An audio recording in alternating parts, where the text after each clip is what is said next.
Welcome back. Telangana అసెంబ్లీలో జరుగుతున్న రాష్ట్రపతి ఎన్నికల పోలింగ్ కు సంబంధించి పూర్తి డీటెయిల్స్ మా సీనియర్ కరెస్పాండెంట్ చంద్రశేఖర్ అందిస్తారు. చంద్రశేఖర్, పోలింగ్ ప్రారంభమైందా? ఇప్పటివరకు ఎవరెవరు ఓటు హక్కు వినియోగించుకున్నారు? ఋషి, మొత్తానికి ఏపీ తెలంగాణలో రాష్ట్రపతి ఎన్నికల పోలింగ్ ప్రారంభమైంది. తెలంగాణ అసెంబ్లీలో కొద్దిసేపటి క్రితమే దాదాపు 60 ఓట్లు పోలైనట్టుగా అనధికారికంగా సమాచారం ఉంటుంది. పోలింగ్ ప్రారంభంగానే ముఖ్యమంత్రి కేసీఆర్ తొలి ఓటును వేశారు. అలాగే స్పీకర్ మధుసూదనాచారి రెండో ఓటు వేశారు. జానారెడ్డి, ప్రతిపక్ష నేత జానారెడ్డి మూడో ఓటు వేశారు. ఇక తర్వాత క్యూ లైన్లో ఉన్న కాంగ్రెస్ అలాగే టీఆర్ఎస్ ఎమ్మెల్యేలు ఓటు హక్కు వినియోగించుకున్నారు. మంత్రులు ఎక్కువ ప్రయారిటీ ఇచ్చినట్టున్నారు. మంత్రులకి కొంతమంది ఎమ్మెల్యేలు వాళ్ళు త్వరగా ఓటు వేసి బయటకు వచ్చారు. ఎక్కడా కూడా ఇటువంటి ఇబ్బందికరమైన పరిస్థితి లేదు. పోలింగ్ బూతుల లోపల కూడా స్పష్టంగా ఈ ప్రయారిటీలో ఉన్న గుర్తులు కనిపిస్తా ఉన్నాయి, వాళ్ళ పేర్లు కనిపిస్తా ఉన్నాయి. ఆ పేర్ల ప్రకారం ఓటు వేసామని ఎమ్మెల్యేలు చెప్తా ఉన్నారు. అంత ఆహ్లాదకర వాతావరణంలో అటు అన్ని పక్షాల ఎమ్మెల్యేలు కూడా పరస్పరం మాట్లాడుకుంటూ అభినందించుకుంటూ ఒక మంచి వాతావరణంలో ఈ ఓటింగ్ జరుగుతూ ఉంది. నిన్నటివరకు కూడా మా అభ్యర్థికి ఓటు వేయాలంటే మా అభ్యర్థికి ఓటు వేయాలంటూ పరస్పరం ఈ పార్టీలన్నీ ఆరోపణలు చేసుకున్నాయి. బీజేపీ తమ అభ్యర్థికి మంచి చరిత్ర ఉంది, ఆయన దళితుడు, ఆయనకు ఓటు వేయాలని కోరింది. అలాగే కాంగ్రెస్ మీరా కుమార్ కు తెలంగాణ రాష్ట్ర ఏర్పాటులో కీలక పాత్ర పోషించి కాబట్టి ఆమెకు అవకాశం ఇవ్వాలనేది కాంగ్రెస్ కోరింది. ఆత్మ ప్రబోధానుసారం ఓటు వేయాలని కూడా కాంగ్రెస్ పిలిపించింది. ఎవరు ఏం చేస్తున్నారనే విషయం కంటే ఓటింగ్ అయితే బాగా జరుగుతుంది. ఎంఐఎం ఎమ్మెల్యేలు ఇప్పుడే అసెంబ్లీ ప్రాంగణానికి వస్తున్నారు. వాళ్ళు ఎంఐఎం ఎల్పీ కార్యాలయానికి వెళ్ళబోతున్నారు. నిన్నటి వరకు కూడా ఎంఐఎం వైఖరిలో స్పష్టత లేకుండా ఉండింది. ఈ ఎంఐఎం ఎమ్మెల్యేలు వాళ్ళు మీరా కుమార్ కు ఓటు వేయాలని నిర్ణయించుకున్న నేపథ్యంలో ఇప్పుడే వాళ్ళందరూ ఈ హడావుడి అంతా అయిపోయిన తర్వాత ఈ ఓటు వేయడానికి సిద్ధపడుతున్నట్టుగా తెలుస్తోంది. మీరా కుమార్ కి మొత్తం ఎమ్మెల్యేలు అందరూ కూడా ఓటు హక్కు వినియోగించుకున్న తర్వాత వాళ్ళ ఎల్పీ కార్యాలయాలకు వెళుతున్నారు. కాంగ్రెస్ ఎమ్మెల్యేలు దాదాపు 13 మంది. రేవంత్ రెడ్డి కూడా ఇప్పుడే అసెంబ్లీ ప్రాంగణానికి చేరుకున్నారు. ఆయనతో పాటు సండ్ర వెంకట వీరయ్య, ఆర్ కృష్ణ, వీళ్ళు ముగ్గురు కలిసి ఓటు వేయడానికి వెళ్తారు. బీజేపీ, టీడీపీ అలాగే టీఆర్ఎస్ ఒకే అభ్యర్థులకు మద్దతు ఇస్తున్న నేపథ్యంలో ఇక్కడ ఆహ్లాదకరమైన వాతావరణం కనిపిస్తా ఉంది. టీఆర్ఎస్ ఎమ్మెల్యేలు, కాంగ్రెస్ ఎమ్మెల్యేలు, అన్ని పార్టీల ఎమ్మెల్యేలు కూడా పరస్పరం అభినందించుకుంటూ కనిపిస్తా ఉన్నారు. పరిస్థితి చూస్తా ఉంటే 12 గంటల్లో మొత్తం 119 ఓట్లు పోలయ్యే అవకాశాలు కనిపిస్తున్నాయి. ఏ పార్టీకి ఆ పార్టీ ఎమ్మెల్యేలందరినీ కూడా రాత్రికే హైదరాబాద్ చేరుకోవాలని చెప్పిన నేపథ్యంలో ఎమ్మెల్యేలందరూ కూడా రాత్రి హైదరాబాద్ చేరుకున్నారు. ఎవరు కూడా దూరంగా లేరు కాబట్టి సిటీకి అందరూ ఓటు హక్కు వినియోగించడానికి ఎక్కువ శ్రద్ధ చూపిస్తా ఉన్నారు. ముఖ్యమంత్రి ఎప్పటికప్పుడు ఓటింగ్ వివరాలను ఎమ్మెల్యేలు ఎవరెవరు పాల్గొంటుంది, ఎవరెవరు పాల్గొనలేదనే విషయాన్ని ఆయన మానిటరింగ్ చేస్తుండటంతో టీఆర్ఎస్ ఎమ్మెల్యేలందరూ కూడా టంచనగా మంత్రులతో సహా అందరూ ఓటింగ్ కోసం వచ్చారు. అందరూ 2 బస్సుల్లో ప్రత్యేకంగా ఏర్పాటు చేసిన 2 బస్సుల్లో అసెంబ్లీకి వచ్చి ఓటు హక్కు వినియోగించుకుంటున్నారు. మొత్తం మంత్రులని హరీష్ రావు, ఎమ్మెల్యేలని లోపలికి తీసుకెళ్లి క్యూలో నిలబెట్టారు. వాళ్ళందరూ ఒక్కొక్కరుగా ఓటు వేసి బయటకు వస్తున్నారు. అలాగే జానారెడ్డి, ఉత్తమ్ కుమార్ రెడ్డి నేతృత్వంలో కాంగ్రెస్ ఎమ్మెల్యేలందరూ కూడా లోపలికి వెళ్లి ఓటు వేశారు. ఈ రాష్ట్రపతి ఎన్నికల్లో ఒక ఎమ్మెల్యే దంపతులుగా ఓటు వేస్తున్న వాళ్ళు దేశం మొత్తం మీద ఉత్తమ్ కుమార్ రెడ్డి, పద్మావతి రెడ్డి అని కాంగ్రెస్ చెబుతా ఉంది. దేశంలో ఎక్కడా కూడా భార్యాభర్తలైన ఎమ్మెల్యేలు లేరు, అలాగే ఎంపీలు కూడా లేరు. కాబట్టి ఈ ఘనత ఉత్తమ్ కుమార్ రెడ్డికి, ఆయన భార్య పద్మావతి రెడ్డికి దక్కిందని చెప్తున్నారు. బీజేపీ ఎమ్మెల్యే చింతల రామచంద్రారెడ్డి ఇప్పుడే ఆయన అసెంబ్లీ ప్రాంగణానికి వచ్చారు.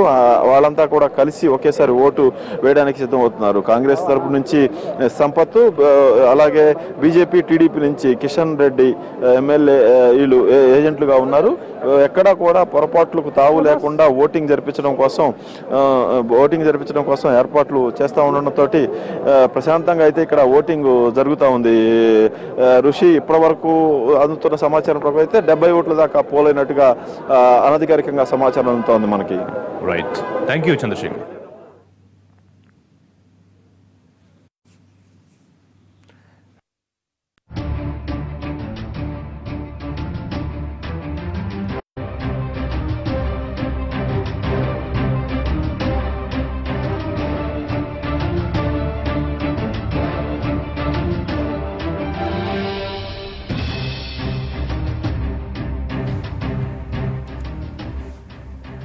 రైట్, దేశ అత్యున్నత పదవి రాష్ట్రపతి ఎన్నికకు కొద్దిసేపటి క్రితమే పోలింగ్ ప్రారంభమైంది. అటు ఢిల్లీలో, ఇటు రాష్ట్రాల అసెంబ్లీలో మొత్తం 33 చోట్ల పోలింగ్ ప్రారంభమైంది. ఎంపీలు ఢిల్లీలో తమ ఓటు హక్కు వినియోగించుకుంటారు. రాష్ట్రాలకు సంబంధించిన ఎమ్మెల్యేలు, మంత్రులు రాష్ట్రాల అసెంబ్లీలో ఓటు హక్కు వినియోగించుకుంటారు. పూర్తి కట్టుదిట్టమైన భద్రత మధ్య పోలింగ్ జరుగుతోంది. ప్రస్తుతం మనం చూస్తున్నాం తెలంగాణ సంబంధించి పోలింగ్లో ఇటు టీఆర్ఎస్కి సంబంధించిన మంత్రులు, ఎమ్మెల్యేలు, అలాగే కాంగ్రెస్ పార్టీ, ప్రతిపక్ష కాంగ్రెస్ పార్టీ ఎమ్మెల్యేలు కూడా ఓటింగ్లో పాల్గొనడానికి వచ్చిన పరిస్థితి. దాదాపు కాంగ్రెస్ ఎమ్మెల్యేలు అందరూ ఒక్కసారిగానే వచ్చి ఓటింగ్లో పార్టిసిపేట్ చేస్తున్నారు. ఇక ముఖ్యంగా టీఆర్ఎస్ ఎమ్మెల్యేలు బస్సుల్లో వచ్చి 2 బస్సులు ఏర్పాటు చేశారు. హరీష్ రావు నేతృత్వంలో ఎమ్మెల్యేలు అందరూ అసెంబ్లీకి చేరుకుని మంత్రులు, ఎమ్మెల్యేలు తమ ఓటు హక్కు వినియోగించుకున్నారు. ఓట్లకు సంబంధించి ఎక్కడ ఓటింగ్లో పొరపాటు జరగకుండా చాలా స్పష్టంగా వాళ్ళకి ఏ విధంగా ఓటింగ్లో పార్టిసిపేట్ చేయాలి అనేది ఇప్పటికే ముఖ్యమంత్రి కేసీఆర్, అటు ఆంధ్రప్రదేశ్ ముఖ్యమంత్రి చంద్రబాబు నాయుడు కూడా దిశానిర్దేశం చేశారు. ఇటు ప్రతిపక్ష నేత, ఆంధ్రప్రదేశ్ ప్రతిపక్ష నేత జగన్మోహన్ రెడ్డి కూడా పార్టీ ఎమ్మెల్యేలతో భేటీ ముగిసిన తర్వాత ఓటింగ్లో పాల్గొంటున్నారు. ప్రస్తుతం ఎన్నికల పోలింగ్కి సంబంధించి ఒకసారి ఆంధ్రప్రదేశ్లో ఏ విధంగా ఉంది, పోలింగ్ ప్రారంభమైందా, ఎంతమంది ఓటు హక్కు ఇప్పటివరకు వినియోగించుకున్నారు అనే అంశాలకు సంబంధించిన పూర్తి డీటెయిల్స్ మా కరెస్పాండెంట్ పిఎంఆర్ చంద్రశేఖర్ లైవ్లో అప్డేట్ చేస్తారు. పిఎంఆర్. Thank you Rishi. ఏపీలో ఎన్నికలకు సంబంధించిన, రాష్ట్రపతి ఎన్నికలకు సంబంధించిన ప్రక్రియ, ఓటింగ్ సంబంధించిన ప్రక్రియ ప్రారంభమైంది. ముందుగా ఏపీ సీఎం చంద్రబాబు నాయుడు ఓటేయడం జరిగింది. ప్రస్తుతం మన వెనక ఉన్న ఈ అసెంబ్లీ ప్రాంగణంలోనే ఈ పోలింగ్కి సంబంధించిన ప్రక్రియ అంతా పూర్తి చేసిన పరిస్థితి కనిపిస్తుంది. దీనికి సంబంధించి తొలి ఓటును ఏపీ సీఎం చంద్రబాబు నాయుడు వేయగా, ఆ తర్వాత ఓటు స్పీకర్ కోడెల శివప్రసాద్ వేశారు. ఆ తర్వాత ఒక్కొక్క మంత్రులు, ఎమ్మెల్యేలు వెళ్లి తమ ఓటు హక్కును వినియోగించుకున్న పరిస్థితి కనిపిస్తుంది.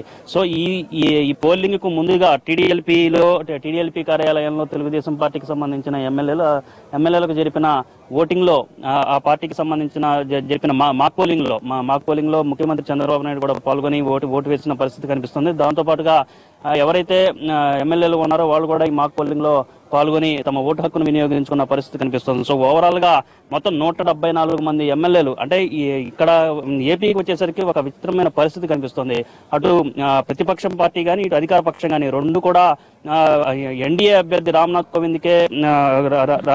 కోవింద్కే మద్దతు ఇస్తున్న పరిస్థితి కనిపిస్తుంది. సో ఈ నేపథ్యంలో మొత్తం 170 మంది ఎమ్మెల్యేలు ఉండగా వాళ్ళలో భూమా నాగిరెడ్డి చనిపోవడంతో మొత్తం 174 మంది ఎమ్మెల్యేలు తమ ఓటు హక్కును వినియోగించుకుంటున్నారు. సో ఓవరాల్ గా మొత్తం ఎలక్ట్రల్ ఓట్లని, ఏపీకి సంబంధించిన ఎమ్మెల్యేలకు సంబంధించిన ఎలక్ట్రల్ ఓట్లని రామ్నాథ్ కోవింద్కే పడనున్నాయి. సో కొద్దిసేపటి క్రితం ఓటు హక్కు వినియోగించుకున్న టీడీపీ ఎమ్మెల్యే మనతో ఉన్నారు. ఆయన అడిగి తెలుసుకున్నారు. సార్ చెప్పండి, ఓటు హక్కు వినియోగించుకున్నారా? తొలిసారిగా రాష్ట్ర విభజన జరిగింది, తొలిసారిగా ఇక్కడ ఓటు హక్కు వినియోగించుకోవడం జరిగింది. మొత్తంగా ఇక్కడ విచిత్ర పరిస్థితి. అటు అధికార పక్షం కానీ, ఇటు ప్రతిపక్షం కానీ రెండు కూడా రామ్నాథ్ కోవింద్కి మద్దతు ఇస్తున్న పరిస్థితి కనిపిస్తుంది. ఇప్పుడే నేను ఓటు వేసి రావడం జరిగింది. క్రమశిక్షణకు మారిపోయినటువంటి తెలుగుదేశం పార్టీలో మరి ఇంతకు ముందే మరి ముఖ్యమంత్రి వర్యులు, పార్టీ అధ్యక్షులైనటువంటి చంద్రబాబు నాయుడు గారు ఎమ్మెల్యేలందరూ కూడా సమావేశపరిచి ఈ యొక్క భారత రాష్ట్రపతి మరి రామ్నాథ్ కోవింద్ గారి అవసరం గురించి తెలియజేయడమే కాకుండా ఓటు ఎలా వేయాలనే దాని మీద 1-2 సార్లు మాకు మాక్ పోలింగ్ చేయించి మరి మా అందరి చేత కూడా ఒక క్రమశిక్షణతో మేమందరూ కూడా ఓట్లు వేసుకుని వచ్చే పరిస్థితి. ఏదైతే మరి ఇంతకు ముందు మీరు చెప్పినట్లే మన రాష్ట్ర అసెంబ్లీలో మరి 13 జిల్లాలు నవ్యాంధ్రప్రదేశ్ ఏర్పడినటువంటి ఈ తరుణంలో అన్ని పార్టీలు కూడా మరి ఏ ఒక్క ఎమ్మెల్యే కూడా మరి ఇక్కడ ఇది లేకోకుండా 174 మంది భూమా నాగిరెడ్డి గారి మృతితో ఒకటి ఖాళీ ఉంది. 174 మంది ఓట్లే కాకుండా ఈ రాష్ట్రంలో ఎంపీలందరూ కూడా 100% కూడా ఓట్లు పడే రాష్ట్రం ఏదైనా ఈ భారతదేశంలో ఉందంటే అది ఆంధ్రప్రదేశ్ అని చెప్పుకోవడానికి చాలా గర్వకారణంగా ఉంది. నాలాంటి తొలిసారిగా ఎన్నికైనటువంటి శాసనసభ్యులు మరి భారత రాష్ట్రపతి ప్రధాన అత్యున్నత పదవి ఓటు వేసే అవకాశం వచ్చినందుకు మరి మాకు చాలా సంతోషంగా ఉంది. సంతోషమే కాదు, మరి రామ్నాథ్ కోవింద్ గారు ఎంతో భారీ మెజారిటీతో గెలవడమే కాకుండా మరి ముఖ్యమంత్రి చంద్రబాబు నాయుడు గారు కూడా మనకి ఎన్డీఏ భాగస్వామి కాబట్టి ఆయన మరి అలాగే నరేంద్ర మోడీ గారి యొక్క మరి నాయకత్వంలో కానీ మరి రామ్నాథ్ కోవింద్ గారు అత్యధిక మెజార్టీతో గెలుస్తారని ఆశాభావం ఖచ్చితంగా ఉంది. 100% కూడా జరిగి తీరుతుంది. ఈ పోలింగ్కు ముందు సీఎం చంద్రబాబు గారు మీతో మీటింగ్ పెట్టడం జరిగింది. ఆ మీటింగ్ లో ఏ అంశాలు ప్రధానంగా ఆయన మీకు దిశానిర్దేశం చేయడం జరిగింది? ముఖ్యంగా నూతనంగా మరి ఎన్నికైనటువంటి శాసనసభ్యులు మాత్రమే ఎక్కువగా ఉన్నటువంటి ఈ సభలో మరి సీనియర్లు 5 నుంచి 10 మంది కూడా లోపే ఉన్నారు. మా అందరికి కూడా 1-2 సార్లు ఇది వరకు అయితే మరి ఈ మాక్ పోలింగ్ చేసి ఓటు ఎలా వేయాలి, ఎలా ఇన్వాలిడ్ అవుతుందో, ఒకవేళ ఏదైనా కారణం చేత ఆ ఓటు ఇన్వాలిడ్ అని మీరు భావిస్తే మళ్ళీ రెండోసారి కూడా బ్యాలెట్ పేపర్ తీసుకోండి అని చెప్పి, అట్లానే కాకుండా మరి మా శాసనసభ తెలుగుదేశం శాసనసభ కార్యాలయంలో మాక్ పోలింగ్ ఓటింగ్ నిర్వహించి అందరికీ మరి 1-2 సార్లు చెప్పి పంపిస్తున్న సందర్భం. ఎట్టి పరిస్థితుల్లో కూడా ఒక్క ఓటు కూడా మరి అనర్హత కాకుండా అన్ని ఓట్లు కూడా అర్హత ఓట్లు సాధించడమే కాకుండా ఆంధ్రప్రదేశ్ అసెంబ్లీ మొత్తం కూడా రామ్నాథ్ కోవింద్ గారి వెంటే ఉంటుందని నేను భావిస్తాను. మీరు తొలిసారిగా ఎమ్మెల్యే అయ్యారు, ఓటు హక్కు వినియోగించుకున్న రాష్ట్రపతి ఎన్నికల్లో, దీని మీద మీరేమంటారు, మీ ఫీలింగ్ ఏంటి? చాలా సంతోషం. తొలిసారిగా ఎన్నికైన శాసనసభ్యుడే కాకుండా భారతదేశంలో అత్యున్నత పదవి ఏదైనా ఉందంటే మన రాష్ట్ర పదవి అని చెప్పి మన రాజ్యాంగంలో చెప్పుకున్న పదవి కాబట్టి అది ఆ పదవికి ఓటు వేసే హక్కు అవకాశం వచ్చినందుకు మా అదృష్టంగా చాలా గర్వంగా ఫీల్ అవుతాం.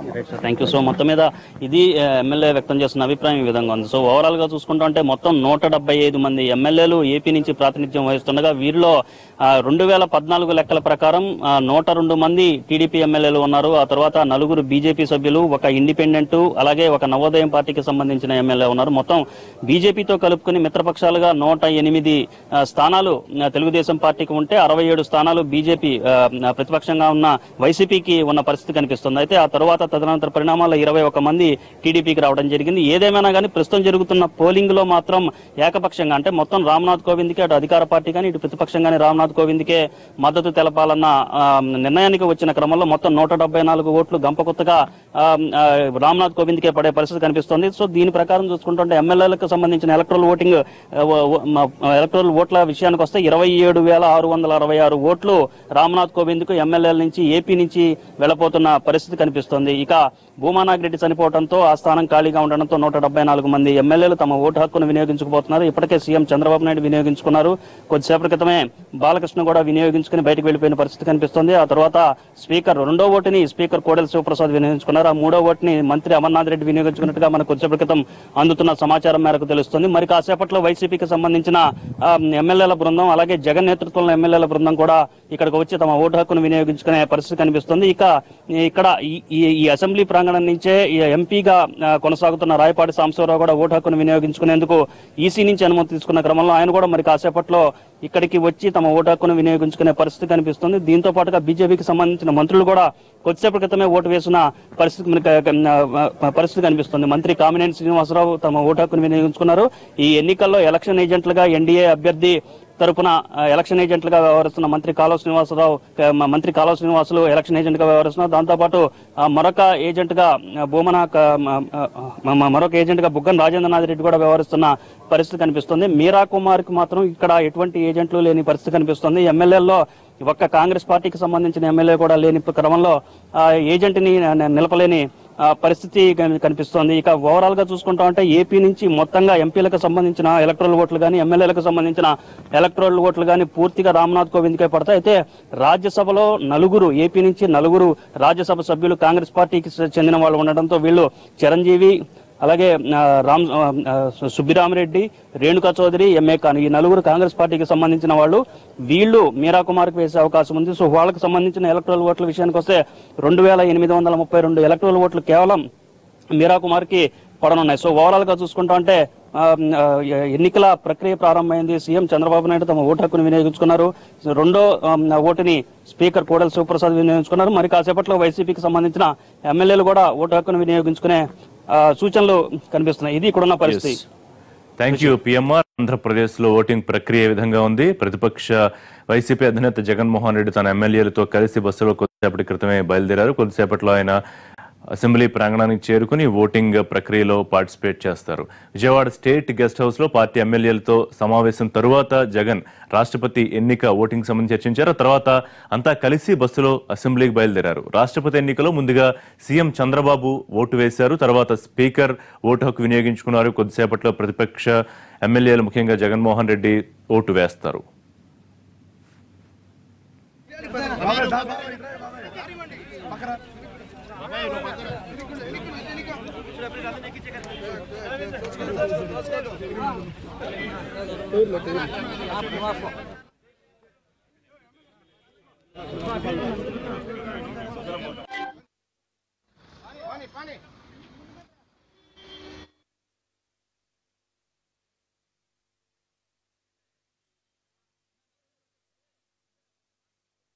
प्राप्त हो रहा है यह हम सब के लिए गौरव की बात है।